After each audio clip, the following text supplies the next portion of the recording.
All right, well, on behalf of the Orange Chamber of Commerce, my name is Berkenda. Welcome to the July installment of Eggs and Issues.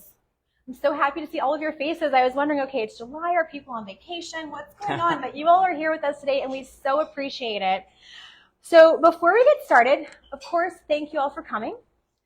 And we have a special guest here who I will introduce in just a moment. But before I do, I wanted to say a heartfelt congratulations to our 2023-24 Board of Directors. If I can have our Board of Directors raise their hands real quick. We have Elisa.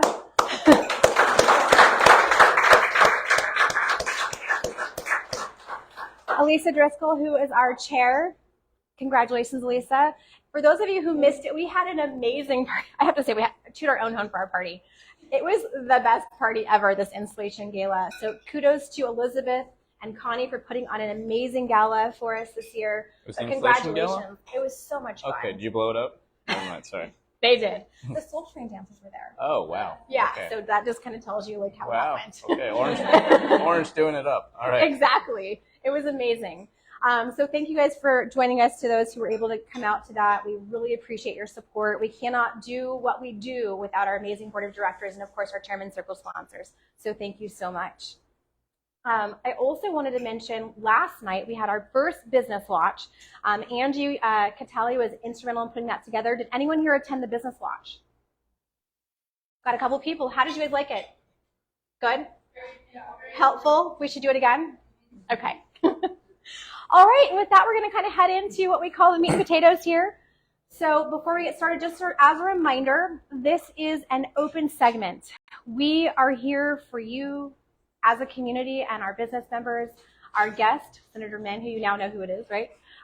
He is here for you. So I have some questions planned, but by all means, please ask questions. That is why we do this. So please feel free to raise your hand.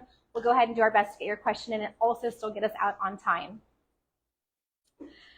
So with that, it's my pleasure to introduce Senator Dave Min. I'm going to go ahead and go through his quick bio. Senator Min was elected in 2020 to represent the cities of Orange, Villa Park, Costa Mesa, Huntington Beach, Irvine, Laguna Beach, Laguna Woods, Lake Forest, Newport, and Tustin, as well as the communities of Anaheim Hills, Corona del Mar, Foothill Ranch, North Tustin, and Silverado Canyon. As the only Korean American in the legislature, Senator Min is proud to serve as vice chair of the California Asian American and Pacific Islander AAPI Legislative Caucus, which has been instrumental in the enactment of the historic Natural Resources Committee. He has championed legislation to end offshore drilling in state waters, protect domestic violence victims, and end gun violence. Prior to his election, Dave was a University of California Irvine law professor and an economic policy staffer in the United States Senate and for the Center for American Progress. Dave and his wife, Jane, live and work in Irvine, where they are raising their 3 young children. Welcome so much, Senator Min. Thank you for joining us today.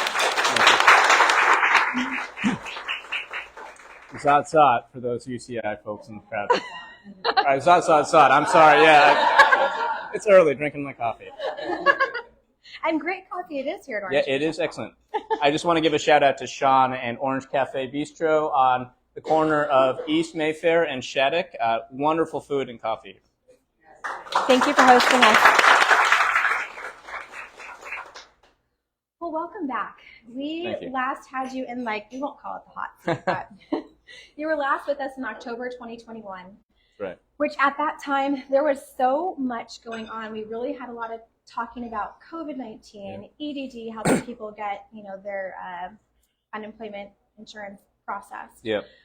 Wildfires. We talked about everything. I went back through that video clip and I'm like, wow, how did we fit all of that into just a very short time?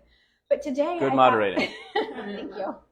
Today, I thought we'd talk about some of the more recent things that are happening, which I did see very recently, as of I think last week, the 17th, Senate Bill 290, which deals with domestic violence and fees, was signed by Governor Newsom. Can you tell us a bit about that? Yeah, so for those of you who don't know, I think you mentioned my wife, Jane, is still a law professor at UC Irvine, and she runs a domestic violence clinic there and heads up an interdisciplinary initiative to end family violence, which consists of people from law school, from the medical school, nursing, social workers, practitioners, economists, and a whole bunch of other folks, because this is unfortunately a problem that is vexing in our society. It is something that happens in all socioeconomic demographics, all racial demographics, and it is a common thing in society. It affects men, obviously much more women. But my wife's personal experience was that we have too many people that are survivors of domestic violence trying to get protections from the court for, from their abusers. These are real violent people. But for them to get those protections, they often need to have evidence. They need evidence from the police records, from police cameras, police reports. And that evidence often comes with exorbitant fees. And I think the insight for her, and I would give her total credit for this bill, it was that this stuff is all digitally stored. It's stored anyways. And the cost of storing and producing digital records is basically close to zero. And we really should make this free for survivors today, rather than make them pay, at times, hundreds of thousands of dollars to pay for this, which they can't afford. So we think this is a bill that will allow for survivors to reach those protections, to get those protections from the court. It will save survivors of domestic violence from violence. It will hopefully save lives. And I'll just say this is, I think, the 9th bill we've passed on domestic violence. So my wife's been very prolific. We've passed first in the nation bills. It's a first in the nation bill. We passed first in the nation bills, among other things, to recognize reproductive coercion, interfering with a woman's reproductive autonomy, either forcing them to have a pregnancy, forcing them to have an abortion or something else, or threatening them as a form of domestic violence that happens in a lot of abusive relationships. We are the first state in the country to allow for a pathway to eliminating economic debt that was the result of coercion from the abuser. So we work with the banks to try to come up with a pathway, because the number one reason that survivors of DV don't leave those relationships is because they can't afford it. And so we think we're trying to save lives here. And this is not necessarily what I campaigned on, but as Bill Clinton once said, and this was controversial at the time, hopefully not today, you get 2 for the price of 1 with me. So my wife's work actually has informed a lot of our great legislation. Very nice, thank you. Well, the other item I believe that has come up recently is the budget. Mm-hmm. So I know you've been on the Senate Committee on Budget and Fiscal Review since 2020, since mm-hmm. your inaugural year. Let's chat for a minute about the budget and money for our district. So we were somewhat surprised because, we in January we were told that the budget picture for California was dismal, that revenues were dropping off a cliff. And so in the last 2 years, actually, people probably don't give us enough credit for this. We had actually siloed a lot of funds off. We knew that the good times wouldn't last forever. So in addition to all the spending that we get criticized for, we'd actually allocated a lot of it for different types of rainy day reserves. And we actually have not tapped into those reserves yet. But come June or July or so, what we realized is that the picture wasn't quite as bad as we thought. And given some of the proposed delays in spending, deferrals in spending that we already kind of baked in earlier this year, that there was going to be a little money left over for district priorities, which was kind of a surprise. I felt like Santa Claus because all of a sudden, for those of you who don't celebrate Christmas, I felt like the Hanukkah person or whatever. But it was amazing because we actually all of a sudden were told we could have some district requests. So we went out and reached out to a bunch of our cities and asked them, what we could do to help. And we were able to get, there's going to be a new trash diversion system in Newport Beach to prevent trash from going into the Back Bay. That was one project we funded. Expanded access to the beach in Laguna Beach, Moss Beach. We got some micro-mobility and money for a navigation center for the homeless in Huntington Beach. We got some money for police for new equipment to be able to respond, as well as electric vehicles, because that's something they weirdly asked for, but fits in with my own decarbonization priorities. But in all, we were able to get about $10 million in new funding, including for the arts, I should say, as well. So that was kind of surprising for us. And I'd say, again, I don't want to make light of the budget situation. We're potentially facing some tough times ahead, but I also think it's important for us to fund deferred projects that have not received funding out here, and I view that as part of my goal. I know some people don't like quote-unquote earmarks, but if you've studied the history of this part of Orange County, you know that we've always been shortchanged. When I took office, I think the figure was 6 cents for every dollar that we pay comes back to our district, and I want to do everything I can to try to improve that number and get it up as much as possible. Thank you for that. Now, as far as our business community, most of our members are part of our business community as well as the community at large. What can we see coming for our business community to help with that? I know I saw Senate Bill perhaps 666 was on the list, but is there anything else? We could talk about that, but then also anything else that they might want to be aware of. Okay, so I have the, I don't know, fortunately or unfortunately numbered Bill 666, which targets small business junk fees. And so I like to say these are bedeviling small businesses. Sorry. No. It's early. But it's so I'll just give you the history of this. When I first came in, I told the story to one of you when I came in, but and I think I mentioned this last time I was here. But when I came into office, one of my goals was to try to empower small businesses, and I found that was harder to do than I thought. So my very first year in office, there was a bill that I thought made perfect sense, offered by a Republican, Andreas Borges from Fresno, and it was a bill that would have said that if you're a small business, I believe under 250 employees, and you had inadvertently, without intent, violated a rule or regulation, there's a ton of them that you have to follow, and that violation didn't harm anyone. Okay, so small business, no intent, no harm, that the agency responsible for administering that should come up with a process for either waiving or reducing the penalty. I thought this makes perfect sense. Like, you guys have to follow a ton of rules. We continue layering rules on small businesses, and, there's countless examples of businesses breaking rules that they didn't know existed and then getting the hammer on them. So why not make it a little easier? That bill did not make it out of its first committee. So I told Senator Borges, I said, hey, why don't I take it up? You're a Republican, I'm a Democrat. Maybe it's just because I'm the majority party. So I sat down in year 2 with some major stakeholders, leading stakeholders in Sacramento, and I won't name them, but they told us this will be our top kill bill. And I said, why? It doesn't have a private right to action. It shouldn't impact attorneys. It doesn't impact labor unions directly. And I was just told this is just the principle of the thing. And as a second-year senator, I had the choice to make of, do I try to push this bill through knowing it's going to put a huge target on my back, knowing it's going to die, or do I kind of strategically wait? And so we pulled the bill, and it was unfortunate because I think it was a good bill, and we need to start signaling to small businesses that we want to do right by you, that we're not going to continue to pile on more regulations on you, that there are people up in Sacramento that are trying to have your back. But that bill died. So in year 3, which I'm in right now, we decided to take on, the banks, which is a little easier in Sacramento to do right now. So we proposed a small business junk fee. And there may be some of you in this audience that have dealt with banks, and actually not banks. It's mostly non-bank financial lenders that are offering alternative products that have deceptive fees or conditions. And they're very much like the subprime mortgage products, but they're targeted at entrepreneurs, small business owners. And we've gotten reports from around the country around this, and including around California. And so we have a bill that has a number of different provisions to try to create transparency, cap the rates at which they can charge you, because there's a lot of hidden escalator rates in some of these fees that they're charging small businesses, particularly during COVID. So the idea here was to at least help you guys. And since it's small businesses versus the banks, that's a fight we can win. So we expect this bill will get signed into law. I'm very confident in saying that. It's part of the governor's priority package for for consumer relief and junk fees, the anti-junk fees package that he's proposing. So I think this will get through. If you have ideas next year, I want to continue doing what I can in my remaining time in office. And for those of you who don't know, I'll only be in the state Senate for another year plus. I'm leaving this office for another opportunity after 2024. But we ought to do what we can, because my view is, and I tell my friends who are labor-oriented from places like LA and San Francisco, you guys can't fund the things you want to fund. Your progressive priorities won't get funded if we continue to pile on small businesses in the way that you guys want to do.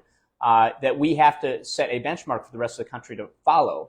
People are looking at California to succeed or fail. Many people want us to fail, but the ones who want us to succeed want to see us have a vibrant economy, and that's not going to happen if we continue piling on new taxes and new regulations, particularly on small businesses. I don't know if that message is catching or not. I really hope that we can start to turn the tide here, because I actually think it's a real problem, and we are seeing evidence that people are and businesses are leaving the state. And when I first mentioned this last year, I'll just tell you, people in the caucus laughed at me. And I said, no, I've been told there's data. I've seen data on this. And they said, well, we've been seeing that data for 30 years. The other side always tells us people are leaving the state. And I said, I think this is different, honestly. And now they're acknowledging that actually high net earners, businesses are leaving the state. And I think we have a job to do. And I'll just tell you, and this was not part of your question, but I'll just editorialize here. The incentives in Sacramento are all backwards because they encourage you to try to propose new programs, new regulations, new things, because you can put your name on that, right?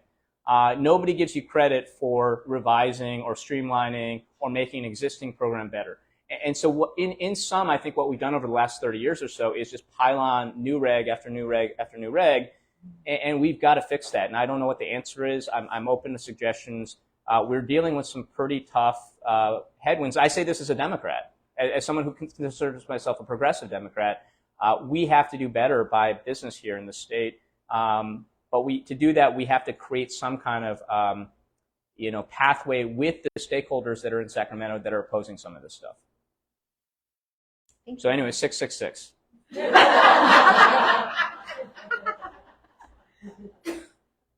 I think that's a great time to open it for questions because we are talking about the business community. Does anyone have any questions that come to mind or anything that you'd like to bring to the table while Senator's here? Are you going to try to pass that bill through again or no? I'll see about it. I mean, it died twice. Maybe I'll think about it. I'm open to anything really. But if that bill didn't get through first two times, I don't know if there's a pathway. And at some point, you start to just look like you start pissing off your colleagues if you keep bringing bills forward that die. So I'll consider it because I think it's a righteous bill. Maybe there's a way to tweak it so it's a little bit more modest. At this point, before I leave, if I could get one bill passed that provides some regulatory relief to small businesses, I'd be very happy. Just because I think that it's important we send a signal in California that Sacramento is not just purely hostile to the business community. Anyone else? Oh, I see a question right here. What bill number is the TV bill that you spoke 290. 290. And then I've got some others. I could probably get back to you with the numbers, but if you just Google me in domestic violence, you won't find any allegations of me committing TV, but you'll find a lot of bills. Elizabeth. How large is the rainy day fund that's socked away there? Oh, geez. I have to get back to you. I think it's in billions. I think it's enough to provide us with leeway for a couple years, pretty significant leeway. So basically the way that the Legislative Analyst's Office explained this to me, and the Budget Office, if we have like a 5-year recession downturn, whether it's because people are leaving the state or because there's a recession, we're in big trouble as a state. We'll have to make some severe cuts. It'll look a lot like the post-2008 environment. On the other hand, if this is like a 2-year, 3-year recession, we'll probably be okay, and you'll continue to see levels of services and budget allocations remain largely where they are. It's kind of the question of like how long will this last and what are the causes. I will say that the Senate Democratic caucus did propose a significant tax increase to make up some revenue.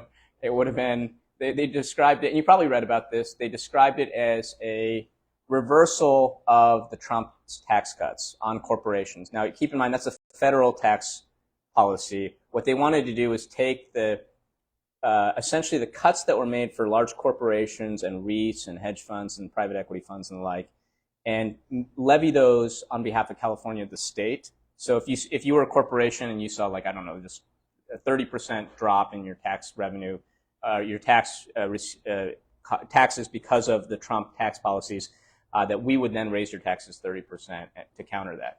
And a bunch of us in the caucus said, we can't vote for this. I've never voted for a tax increase. I was like, I can't vote for this. Before it came to that, though, the governor put the kibosh on it. So it is dead. But that was kind of the out-of-the-box thinking that people were engaged in. And I'm glad that one didn't come to a vote because I would have hated to vote against leadership, but I would have done that. And I made that pretty clear. Yep. How would you suggest we, as businesses and as the chamber, support the idea of the legislation that's going to help businesses more than hurt them and help us get rid of some of that regulation and those taxes on small businesses? What can we do to encourage that change? Yeah, I think, organize. You got some great lobbyists in the room here, and I think just continuing to work together. Like right now, there was a bill 2 years ago around the fast food industry, right? And it passed narrowly, but one of the things we kept hearing up in Sacramento was like, look, the people that are backing this bill will be around in 5 years, 10 years, 20 years. The people that are against this bill have just organized, and they won't be around in 2 years. Well, now the fast food industry is organizing in this state. We'll see if that lasts, but they're trying to create a counterweight.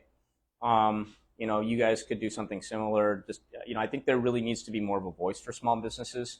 The big industries obviously are well represented up there, but when it comes to the interests of small businesses, you guys get thrown under the bus a lot because we'll often see bills that have no opposition that, we know are bad for small businesses. Like there's a bill that just passed, and I think I voted against it or abstained from it, that would have that. And I forget, it might get vetoed, but it would require that every household in this state be treated as an employer. So, like, if you have a nanny or you have a full, maid, the maid service would be. In other words, we get rid of the independent contractor classification for that. And that bill, whether you agree with it or not, is hugely disruptive to our economy. And yet, they had no opposition. In part because the people that would be opposed to it are not like organized, right? So that was one of the challenges we face up in SAC is we'll get these bill analyses. There'll be long bill analyses. They'll have the pros and cons, and at the very end, and one of the first things a lot of us look at is who's in support of this bill, who's opposed to it, and a lot of these bills that harm small businesses don't have any opposition. Oh, that's interesting. Rachel? Yeah, I wanted to ask a question about kind of the healthcare workforce. We've heard from my crew and others that we definitely need some investments in healthcare.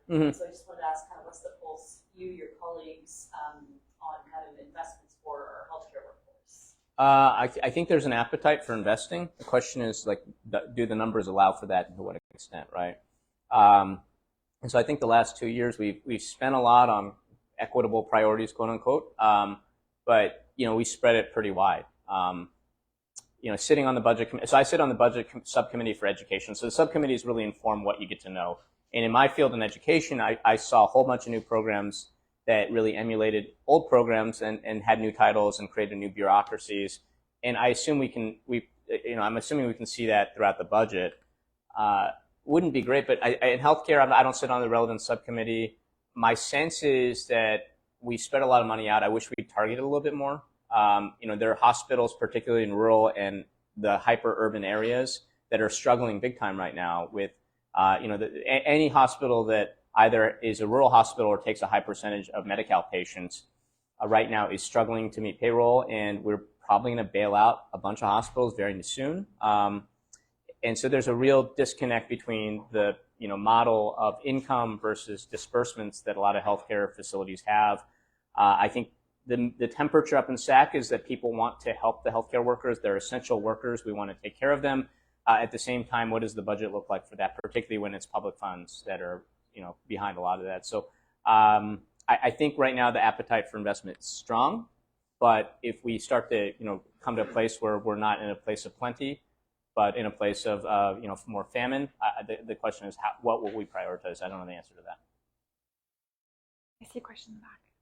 So, and I have a question regarding fentanyl. So, as you know, fentanyl is not only a growing problem for our teens, but it's also becoming a problem for our seniors, specifically because a lot of the online drug companies, when these seniors who are on fixed incomes try to, control their expenses with the cost of increasing cost of living, fentanyl is then getting these big prescription pills. Wow. So, overall, fentanyl is affecting wide range of constituents in the district. Why do you think a lot of the bills relating to fentanyl are not getting through? And for those that don't know, maybe you can touch on Shannon Grove's SB 14 that failed and then finally. You're talking about human trafficking, I believe, right? Sorry, the fentanyl one. I think it was something with Patterson. Sorry. Yeah. You're right. So why is it that the fentanyl bills are taking? They're not getting passed or unanimous. So I'll note that I think Senator Umberg, my colleague just to the, I guess, west of me, I forget the bill numbers, sorry. I vote on about 2,000 bills a year, so they start to kind of blend in your head, even my own ones. But Senator Umberg has proposed a number of bills related to fentanyl. I think there's been some corresponding bills in the Assembly that have tried to do the same thing. In the aftermath of the Black Lives Matter movement, or maybe not the aftermath, but following the George Floyd murder, I think there's a lot of members of the legislature who are reluctant to add on new criminal penalties.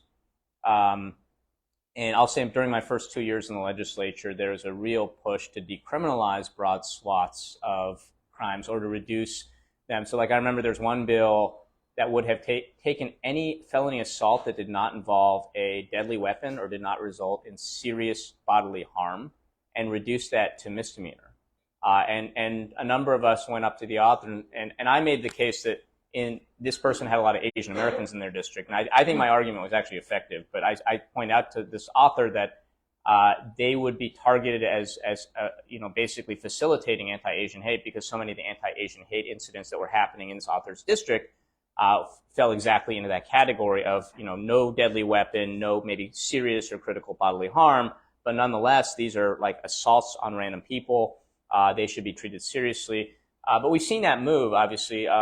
There are those of us who have tried to stand up against that, and I think in year 3, we're really starting to see a turn away from decriminalization, a turn away from trying to, go after all peace officers as a body, and rather to focus maybe on making the peace officers as a whole more transparent, more responsive. So that's where I am. I think we should, we should have fair and racially neutral policing. I've kind of stood pretty firm to that. But there are those people who think we should take a more aggressive tack on rethinking policing, rethinking incarceration and law enforcement. And that's where that comes from. In the public safety committees, our committees tend to be made up of who wants to be on them. I have no interest in being on public safety, so I'm not on public safety. I have interest in being on the environmental committees, on education, things like that. But the people who are in public safety right now in both bodies tend to be the people that are invested in it, and those people tend to be more of that move to want to decriminalize and reduce incarceration. So I think a lot of these bills, if they got to the floor, actually would pass pretty overwhelmingly. They're getting held up in these public safety committees. Angie. Yeah. What's next for you after this term? So I'm making a run for a different office for Congress in my district. And whether I'm successful or not, we'll see. But I'm not supposed to talk about that here, so that's just kind of a separate topic. Mum's the word. Yeah. Any more questions? So obviously there's a housing crisis Yeah. across the country, specifically here in California. Yeah. The governor has a lot of mandates that he wants housing built. What are the discussions, if any, in Sacramento to help small nonprofits like Homemade that I run be able to build it cheaper? I mean, you asked me what's my price per unit when I first walked in here. Yeah.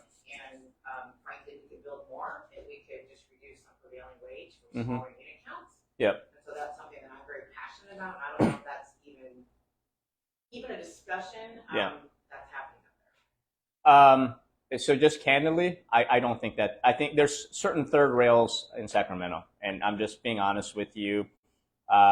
We know some of the drivers of the lack of housing supply here in the state. I don't want to touch on all of them, but I think we all know them.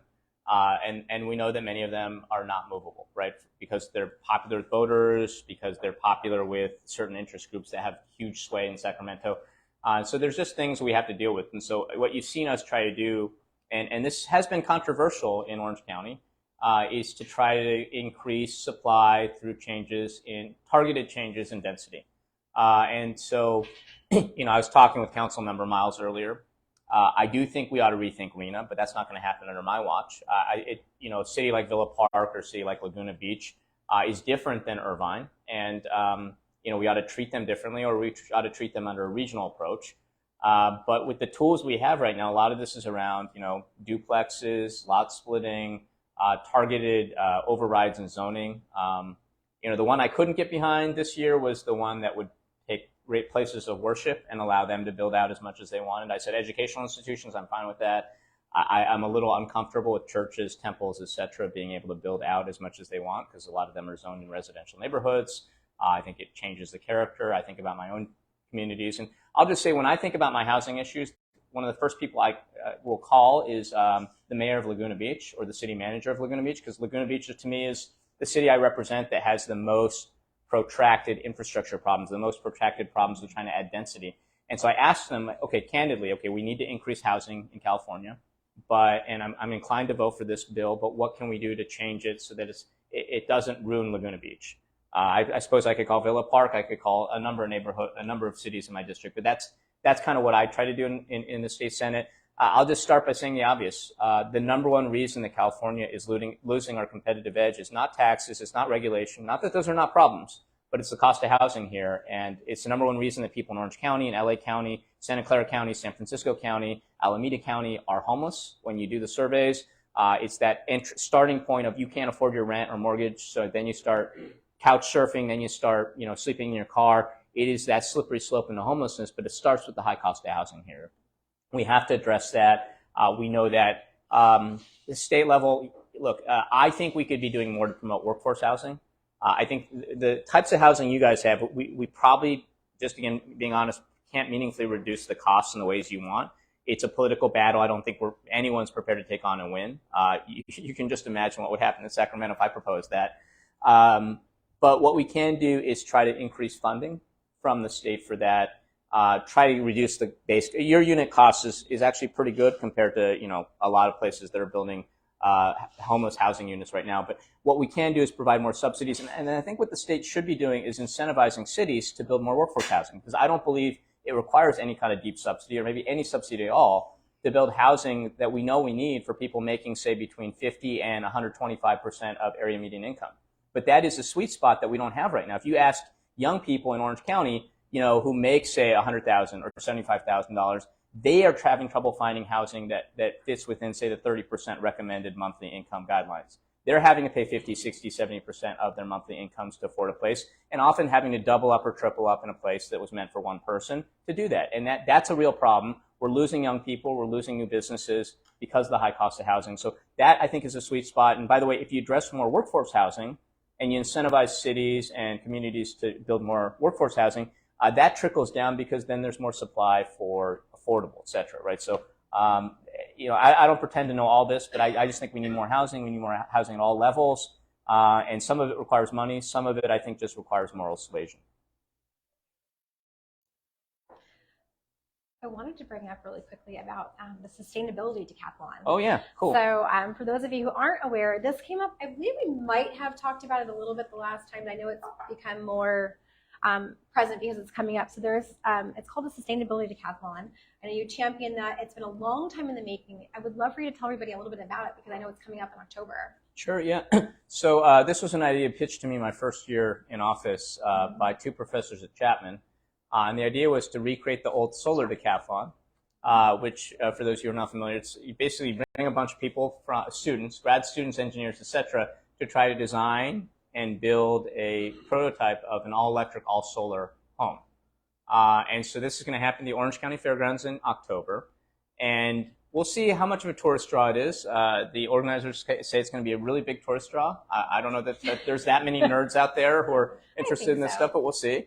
But like the hope is that it'll be a tourist draw, but also something that will actually create sustainable, scalable innovations that we can use to try to decarbonize housing as we build new construction here in Orange County, across the state, and really across the world. And this fits into my broader agenda because we had the 4 hottest days on record in the history of human civilization this month. That is frightening. Yeah. We're seeing major changes right now happen across the world. So this has to be a priority. One other thing you didn't ask me about, but I was privileged to serve on the working group that the Senate organized to negotiate the green infrastructure package you may have read about recently. And so what we did is we took the governor's plan and tried to negotiate in ways that still emphasize biodiversity and open spaces. So the governor's plan that he proposed to us was to basically fast track all green development and other infrastructure, fast tracking CEQA, which we all know we need reforms on, getting rid of some of the endangered species stuff, getting rid of some of the protections around wildlife and open spaces.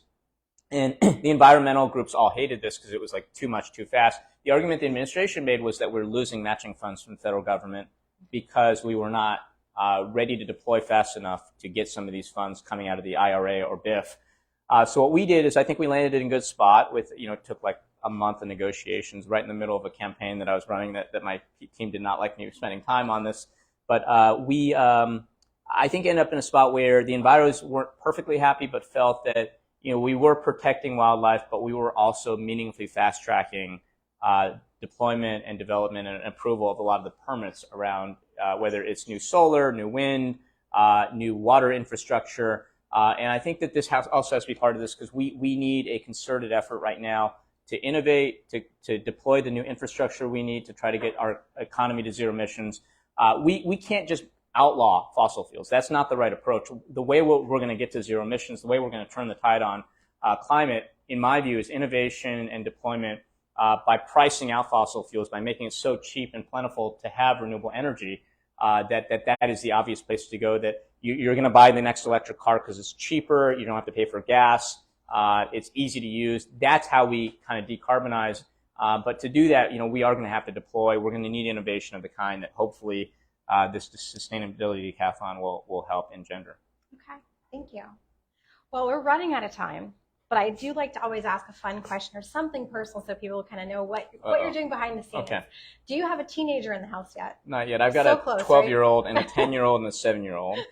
My 10-year-old daughter, so boy, girl, boy, my 10-year-old daughter and my wife are going to see not 1, but 2 days of Taylor Swift. Oh, wow.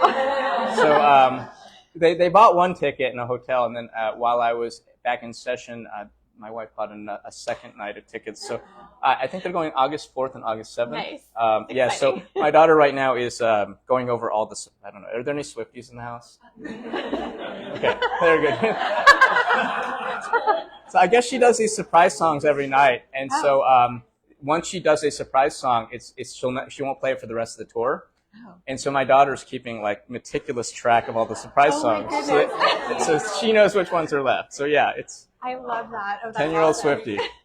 And then for another quick last question is, I know Elizabeth asked a very important question about, how we can be more aware of what's going on with your work and how it affects businesses. Just really quickly, is there anything more that we can do? Like, how can we best pay attention to what these bills are? So first of all, I have an excellent district staff. We've got James Black here in the audience. Many of you know him. I would encourage you to connect with James. I think we have a newsletter we send out if you're on our official list. If you're not, we can sign you up. And that, I think, is a pretty good synopsis of what we are up to each month. And the staff, I have an amazing staff. I was very lucky. James is about 1/6 of my staff, and they all do amazing work. But it'll give you an update on what we're up to. You can check out our website. So my official website is something like, I forget what it is. DaveMan. SD37. Oh yeah. Sen.ca.gov. So SD37. Sen, like Senate.ca.gov, and you can follow us there. I have an official social media account on Facebook, Twitter, I guess now X, and on Instagram you can follow as well. But Perfect. Yeah. And I know we love seeing James. We love seeing you out. So I know those of you who are around a lot and come to a lot of our events, James is often there representing your office very well. So thank you for joining us all the time, James. Well, and I would encourage you all to come, reach out to us, to me in my office, because we do want to be an advocate for you guys. There's not enough of advocates for you up in Sacramento, and I've met some representatives from Phil Chen's office, also an advocate for small businesses in Sacramento, but there just need to be more of us, I think. Perfect. Well, thank you for joining us. I do have a couple of announcements before I let you all go. So we have B&G, that's our business networking group. That's going to be on the first and third Wednesdays. So the next meeting is at Zito's Pizza, and that's going to be on August 2nd. So that's next week, coming up very quick. I can't believe we're in August. Ribbon cuttings we have on August 10th at lmbl.club. Am I saying that right, Patty? Yes. So excited about that. If you guys are not in the know about what's happening on LaSalle at this wonderful location, please join us on August 10th. Make sure you sign up. We have a mixer coming up in just a couple of days, and that's going to be on July 27th at Electrified Adventures. So join us for that. Our next Eggs and Issues is going to be on Thursday, August 22nd. We are welcoming City Manager Tom Casella. I know we've spoken to Tom many times. I'm looking forward to speaking with him in this capacity as City Manager. So join us on August 22nd for that. Excuse me. So make sure to follow us on social media. OrangeChamber.com is great. All of the events are there. You can register for them. It sends you a reminder. Those are amazing. Social media is another great place. Our social media has just been amazing over this past couple of years. That's a great spot to look for those events. Special thank you to Orange Cafe Bistro. Sean, thank you so much. Thank you. Also, a special thank you to our, of course, Chairman Circle sponsors, our board of directors, our members, and our staff. And with that, we will see you next time. Thank you so much. Thank you so much. Thank you. I don't know how you stay so thin eating all this food. I know. Grab something to eat. No, I'm good.